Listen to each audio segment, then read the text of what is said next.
오늘 하나님께서 우리에게 주시는 말씀은 에스겔서 20장 27절부터 32절에 있는 말씀입니다. 그러므로 사람아, 너는 이스라엘 족속에게 말하여라. 그들에게 일러주어라. 나 주 하나님이 말한다. 너희 조상은 이런 일을 저질러 나를 배반함으로써 나를 모독하였다. 내가 일찍이 그들에게 주겠다고 손을 들어 맹세한 땅으로 그들을 데리고 들어왔더니 그들은 모든 높은 언덕과 잎이 무성한 나무를 보고 그곳에서 짐승을 잡아 우상에게 제물로 바치고 거기서 나를 분노하게 하는 제물을 바쳤다. 그들은 거기서 우상에게 향기로운 제물을 바치며 부어드리는 제물을 바쳤다. 그래서 내가 그들이 찾아다니는 그 산당이 무엇이냐고 그들에게 꾸짖었다. 그런 곳의 이름을 오늘날까지 바마라고 부른다. 그러므로 너는 이스라엘 족속에게 전하여라. 나 주 하나님이 말한다. 너희도 너희 조상들의 행실을 따라 너희 자신을 더럽히고 그들의 역겨운 우상을 따라 다니며 음행을 하느냐. 또 너희는 온갖 제물을 바치고 너희 아들들을 불 가운데로 지나가게 하며 제물로 바침으로써 너희가 오늘날까지 우상들을 섬김으로써 너희 자신을 더럽히고 있다.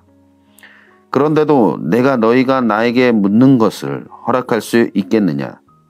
이스라엘 족속아, 내가 나의 삶을 두고 맹세한다. 나는 너희가 나에게 묻는 것을 허락하지 않겠다. 나 주 하나님의 말이다. 너희가 스스로 이르기를 우리가 이방 사람 곧 여러 나라의 여러 백성처럼 나무와 돌을 섬기자 하지만 너희 마음에 품고 있는 생각대로는 절대로 되지 않을 것이다. 여러분, 처음에 불편하게 느꼈던 것들이 시간이 지나면서 점점 익숙해지고 또 나중에는 그것이 무감각해지는 경험을 해본 적이 있으십니까? 명절에 집에서 음식을 만들죠. 전을 굽는데 처음에는 기름 냄새가 심하게 나요. 그런데 시간이 지나면서 조금씩 그것이 익숙해지고 점점 냄새가 나는지조차 모를 정도로 무감각해져 갔던 경험들이 있으실 겁니다. 우리 감각이 익숙해져서 반응하지 않는 무감각은 영적인 세계에도 똑같습니다.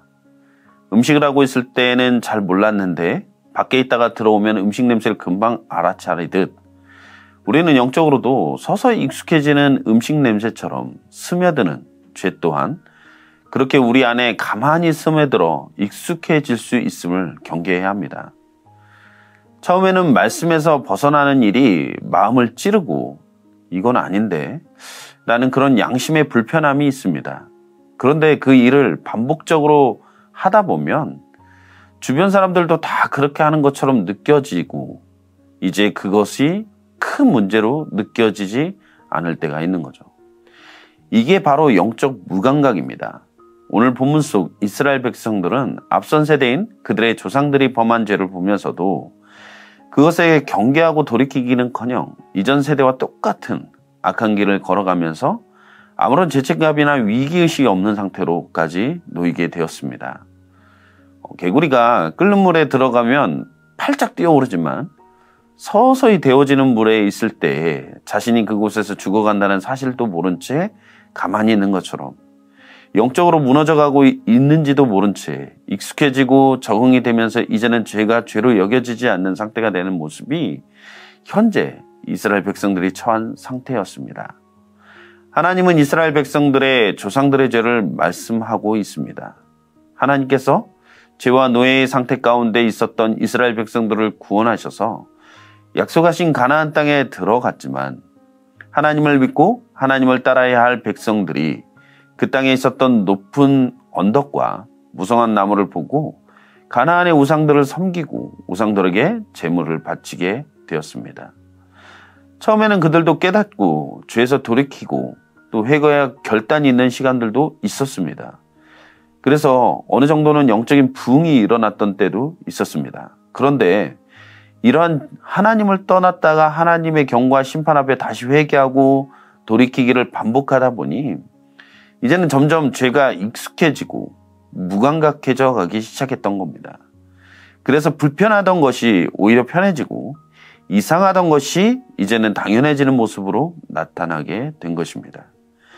이스라엘 백성들이 우상숭배의 죄에 빠지는 모습에 대해서 28절은 이렇게 말씀하고 있죠. 내가 일찍이 그들에게 주겠다고 손을 들어서 맹세한 땅으로 그들을 데리고 들어갔더니 그들은 모든 높은 언덕과 잎이 무성한 나무를 보고 그곳에서 짐승을 잡아 우상에게 제물로 바치고 거기서 나를 분노하게 하는 제물을 바쳤다. 그들은 거기서 우상에게 향기로운 제물을 바치며 부어드리는 제물을 바쳤다. 여기에서 높은 언덕의 의미는 무엇일까요? 우리가 앞서 산당이라는 단어를 많이 들어보지 않았습니까? 당시 우상숭배가 산 위에서 벌어졌음을 우리는 알 수가 있습니다. 당시 이방 종교는 하늘과 가까운 곳에서 제사를 드려야 한다라고 믿었습니다. 그렇기 때문에 높은 산당에서 우상숭배를 행하였던 것입니다. 그리고 잎이 무성한 나무는 번영과 다산과 같은 풍요를 상징하는 표현입니다.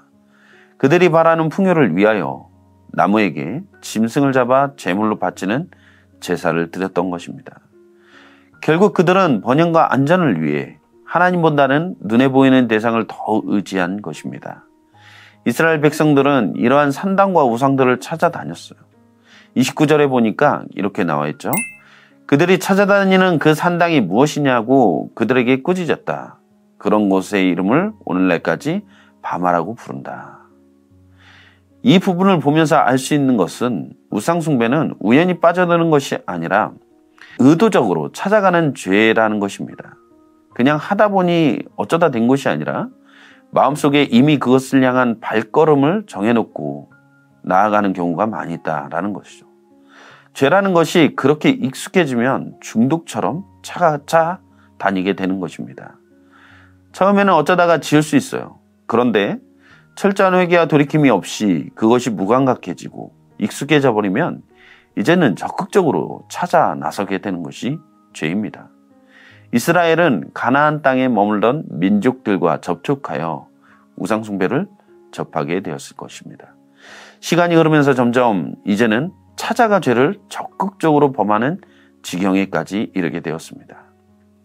그들은 이러한 우상숭배의 죄 가운데 오래전부터 자행되어 왔던 자기 자녀들을 불태우는 몰렉 숭배의 죄까지도 행하게 되었습니다.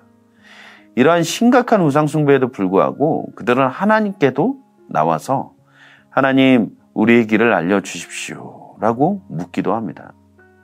마음은 우상숭배에 가 있는데 입술은 하나님께 질문하고 있는 것. 우리도 이러한 이중적인 모습에 빠져들 수 있지 않겠습니까? 세상에서 살아갈 때는 세상의 가치와 세상의 기준대로 살아가다가 교회에 와서는 마치 하나님의 백성처럼 살아가는 모습. 이런 이중성에 빠질 수 있습니다. 교회 안에서 머무는 신앙이 교회 담장 너머로 뻗어나가지 못하는 상태. 이런 이중성을 가지고 살아가는 상태에 빠질 수가 있습니다. 이런 그들의 요청에 하나님의 대답은 단호합니다. 나는 너희가 나에게 묻는 것을 허락하지 않겠다. 이는 응답하시지 않겠다라는 의지와 함께 이스라엘 백성들과 하나님 사이의 관계 단절을 의미하는 내용입니다. 이스라엘은 언약 백성이면서도 이방 백성들처럼 살아가고 싶어 했습니다. 그들의 마음속 계획은 교회 안에서는 하나님을 믿는 자녀로 세상 삶의 영역에서는 세상의 신을 섬기는 모습으로 살아가기를 선택했습니다. 그런 그들의 모습을 보며 하나님은 애통해하고 계신 것입니다. 언약 백성은 하나님의 소유입니다. 하나님께서 죄로 인해 죽을 수밖에 없는 우리를 구원해 주셨습니다. 우리는 주님께 속한 자입니다. 주님께 속한다는 것은 주님의 법과 뜻을 따라 주님이 원하시는 방향대로 살아가는 것입니다. 다른 것에 시선을 두거나 다른 것을 섬길 수가 없는 것입니다. 우리는 익숙해질 수 있는 영적 무감각을 경계해야 합니다. 이스라엘은 조상들의 실패를 잘 알고 있었습니다. 그럼에도 불구하고 그들은 그것을 피하지 않고 똑같이 반복했습니다. 오늘 우리의 삶도 마찬가지입니다. 부모 세대, 이전 교회 세대의 실패를 보면서 우리는 다를 거야 라고 하면서도 결국 같은 길을 걷는 경우가 너무나도 많이 있습니다. 이스라엘은 하나님께서 허락하신 약속의 땅이라는 은혜의 자리에서 우상숭배를 시작했습니다. 오늘 우리도 주일에는 예배 자리에 있지만 평일의 선택과 가치관이 점점 우리의 영적인 자리를 잠식해서 은혜의 자리를 덮는 세상의 가치와 기준으로 바뀔 수 있음을 경계해야 합니다. 내 안의 밤아, 산당은 무엇일까요? 우리 삶 가운데 무엇을 위해 더 많이 고민하고 더 많은 에너지를 쏟고 있습니까?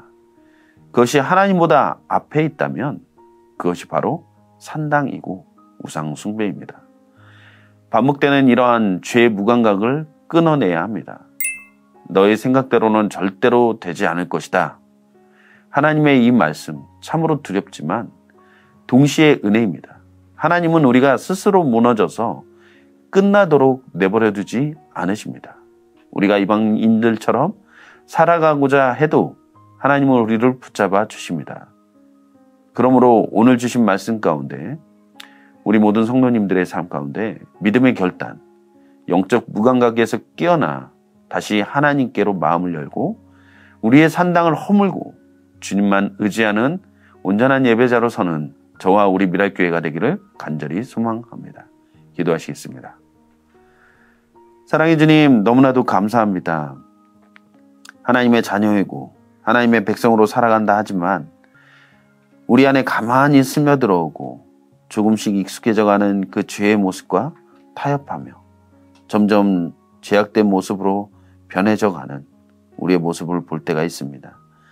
하나님, 우리의 그 영적인 산당을 끊어낼 수 있는 믿음의 결단과 용기를 허락하여 주시옵시고 오직 주님만 바라보며 주님의 뜻 안에서 살아갈 수 있는 우리 미랄교회 모든 성도님들 다 될 수 있도록 주님 인도하여 주시옵소서. 이 모든 말씀을 우리 주 예수 그리스도의 이름으로 기도했습니다. 아멘.